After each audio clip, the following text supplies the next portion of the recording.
a busy atmosphere around the premise where a fire incident ravaged the installations of the company a couple of days back.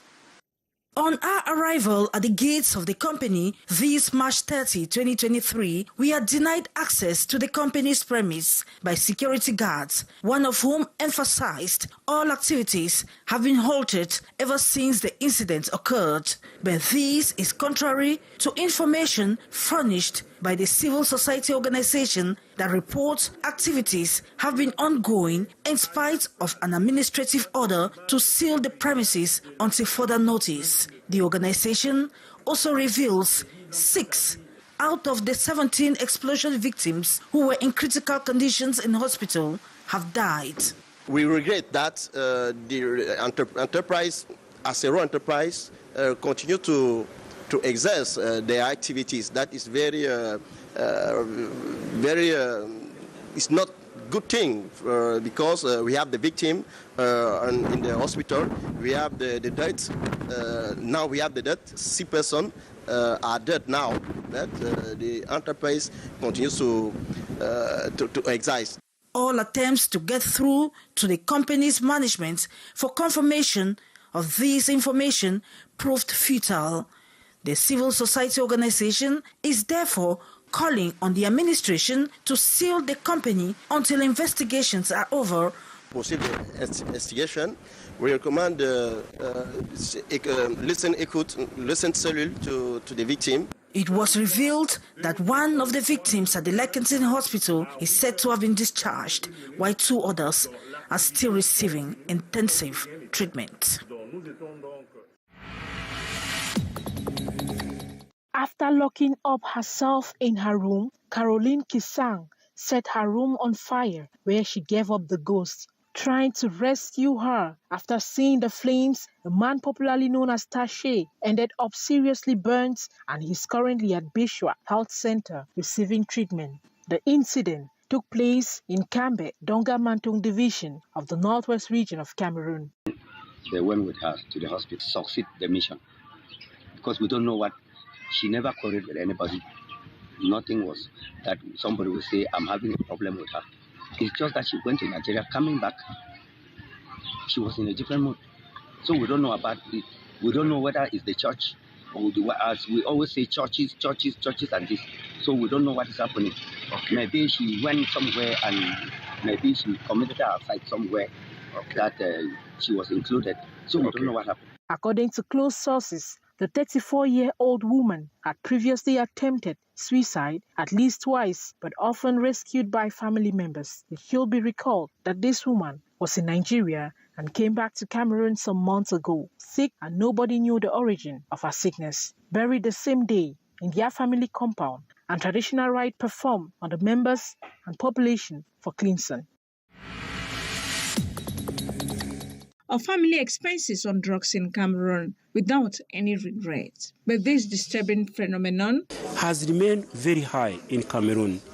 It is around 72%. Cameroon is among some 4 African countries with such an alarming rate. And WHO estimates when this is above 25%, the population falls under what is called catastrophic expenditure. Cry of the many we talk to this day. Some key results from the 2018 to 2019 National Health Accounts made public in Yaoundé. It also reveals that 53% of household expenses is on medicines, most often outside the health facility. There is actually urgent need to reform the supply of medicine in the health facilities, essential medicines in the health facilities. Worsened by the fact also that government expenditure on health has been on a downward fall, despite agreements by African head of states 2001 in Abuja to allocate 15% of their state's budget to public health. In Cameroon, in 2012, this proportion was 5.4%, and then in 2019, this proportion was 4.3%, and in 2023, this proportion is 3.6%. Big hindrance, according to WHO. As far as universal health coverage, achieving the NTS 30 goals and emergence announced by 2035 are concerned. At this level, they say there is need to take policy decision for the next 10 years to correct the situation. for all to see change and Cameroonians assessing quality health without the burden of the cost of health services. These businessmen have again expressed pessimism as regards Cameroon's economic growth rate and development, which they say is far from achieving significant results due to the hostile business climate that blocks them from excelling locally and internationally. From the rice sector to woods, agriculture, textile, palm oil, and every other sectors, the situation is not the best. We have a problem of production. We need to increase the production. And the state knows that to increase the production, we have to increase the yield on the plantation. The main difficulty is to satisfy the market. The state was supposed to accompany us.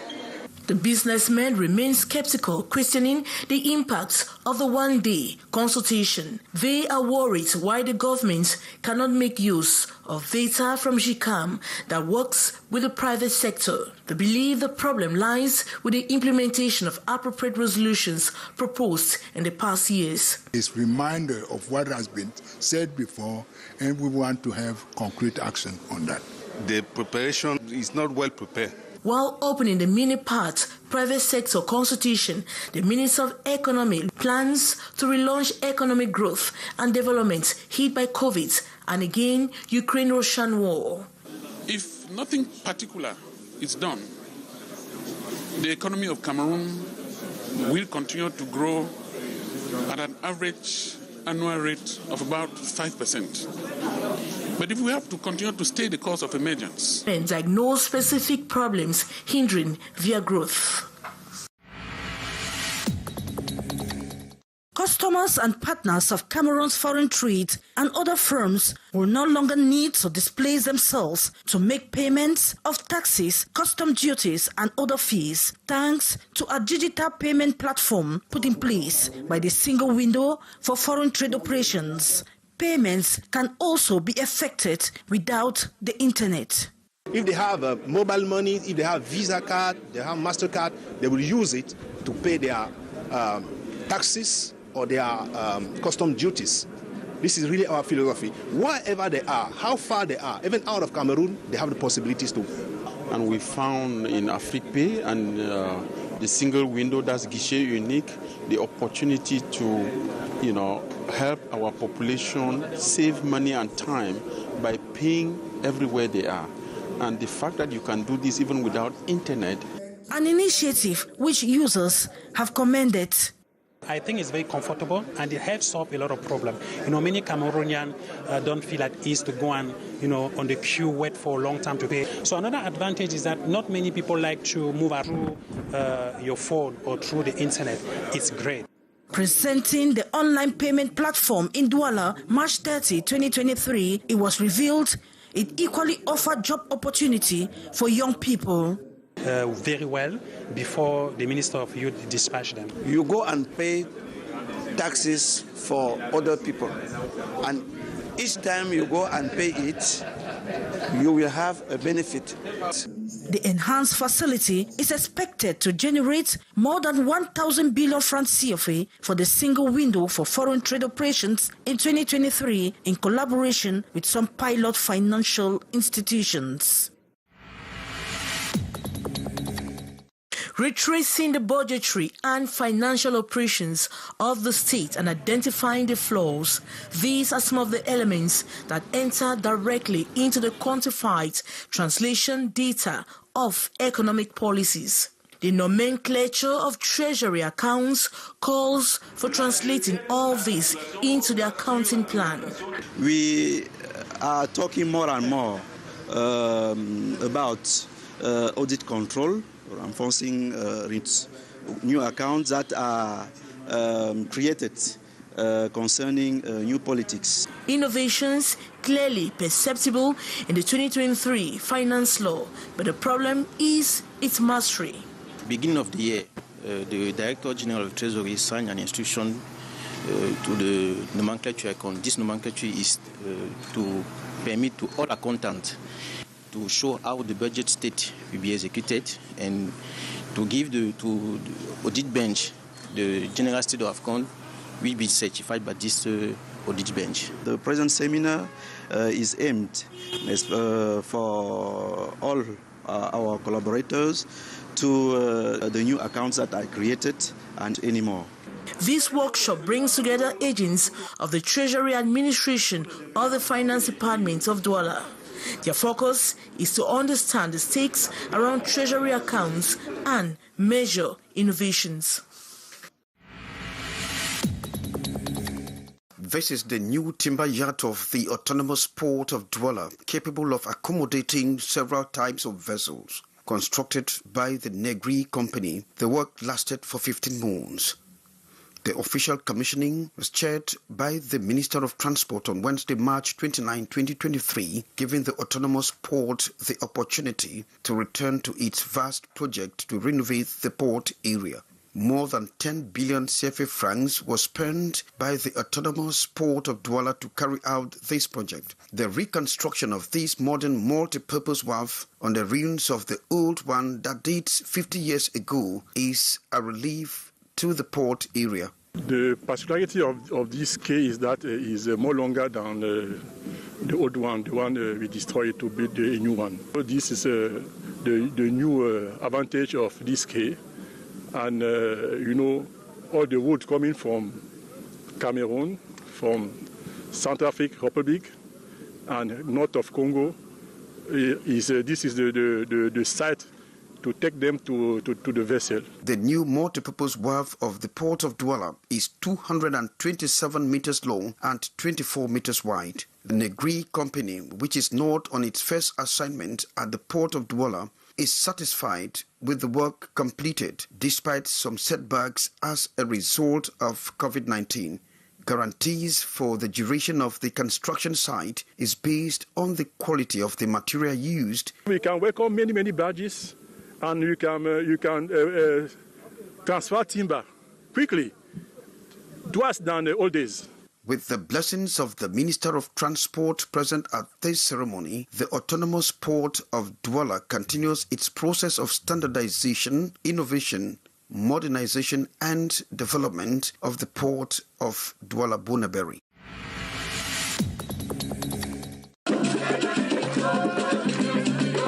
Commercial bike riders are in charge of a great part of urban transport system in Yaoundé, like in many other towns in the country. Despite the place they hold and role they play in society, irresponsibility and negativity is always thrown their way. Important, they serve the nation as professionals. Every day, they try to congratulate them for that. I invite them now to be more professional. The first need is their security and the security of those who have been transported by them. For effective continuity, His Grace Jean Baraga announced a chaplaincy here with the first chaplain, director of this century. With the formation they will receive, they will be more available in the service of everybody. May God help them to do it better. C'était vraiment la toute première fois dans le secteur de mototaxi octroyé à cet égard. The man of God implored the hands of the Almighty on the riders. The objective of the Mass at the Mary Mediatric Sanctuary with God's people. So I invite all these young people to serve the nation by this transport. I pray especially the Virgin Mary to intercede for that they may have everywhere the blessing of God. They need security. The Mass at the Mary Mediatric Sanctuary was followed by blessings on the riders and bikes for mission to unfold in the proper manner.